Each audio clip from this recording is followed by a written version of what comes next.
And our front page of the People Daily, Ruto, we will revive Arror and Kimwarer.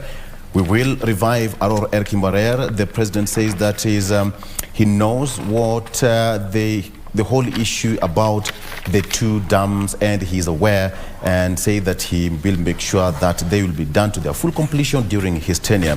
Kenyans borrow up to 315 billion shillings from Fuliza between April and September. An estimated 15 million people obtained loans from M-Pesa and Mshwari for domestic consumption. That is also the front page of the People Daily here. And still on the front page, the president said that he has pledged to revisit two controversial dams in Marakwet, whose construction led to the sacking of a cabinet secretary and are subject of a court case. Very quickly, Form 2s most absent from school. That is a story here that I'll tell you more about. Very quickly, grim study, a child dies hourly from pneumonia. That is, most of the fatalities affect poor homes and can be prevented, reveal medics and stakeholders. I'll tell you a story about Kenya's standing in terms of safari and what it means to the tourism sector. Ruto vows to revive 63 billion shillings Arror Kimwarer Dams project, as a former CSO teacher and former KVDA boss Kimosop still face graft charges over the same.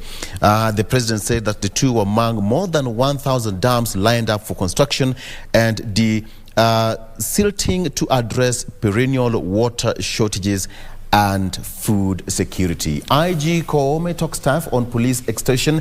Just days after appointment, police boss now takes aim at traffic police officers accused of blatant extortion. And he said that police officers must now wear the name tags and their name tags as well as their service numbers for easy identification. The report on high rate of Form 2 students fail to attend school. Now, report by NEC says that there is a high level of school absenteeism in Form 2 students in 30 counties. According to the Kenya National Examination Council Monitoring Learners Achievement MLA Form 2 Midline Study 2021, about 63% of the students sampled reported to have been absent during school term. This is a worrying trend. All right. Very quickly and finally, be patient with the new government, says Mudavadi. The Prime Cabinet Secretary says that most of the problems in the country were inherited from the Jubilee administration. So let me tell you where Kenya stands is. Now, Kenya was ranked the world's leading safari destination 2022 at the World Travel Awards Grand Final Gala Ceremony 2022 in Muscat, Oman. That is on Saturday night. The results were announced on Saturday night, virtually during the 29th WTA finals, with Kenya beating a strong field of competitors including Botswana, Namibia, South Africa, Tanzania, Uganda, Zambia, and Zimbabwe. There's some good news. Now, Kenya emerged top for its tantalizing cocktail of epic savanna landscapes, immense herds of wildlife, and sandy beaches. Masai Mara Game Reserve, Samburu National Reserve, Shimba Hills National Reserve, Sweetwaters Game Reserve, and Tsavo National Park were named among the country's top safari destination. The question is, are you promoting local tourism?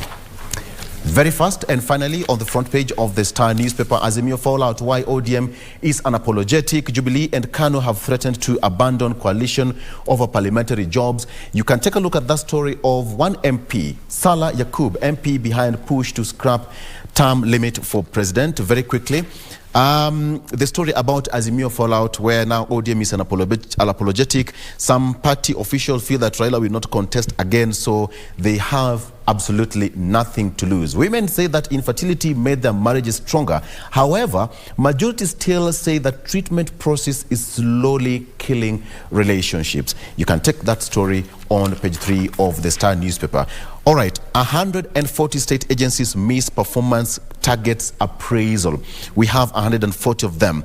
And what is here is that the report shows that at least 140 parastatals did not achieve their annual performance targets. It also shows that state corporations in the manufacturing sector are among the poorest performers, with South Nyanza Sugar Company Limited, otherwise known as Sony, ranked the worst. Tough week for MPs. That is something that is also starting today at 9 a.m. where the candidate will face respective House departmental committees. But now this is a bit different, where the position of the CSs was conducted by the House committee, which was chaired by the National Assembly Speaker.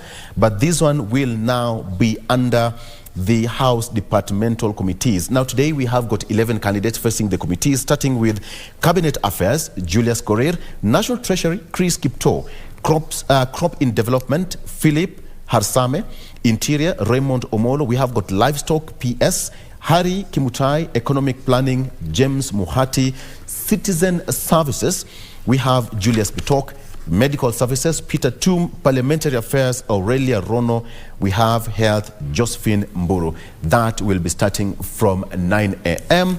till 6 p.m. And that is as far as the Star and People Daily is concerned. Marie.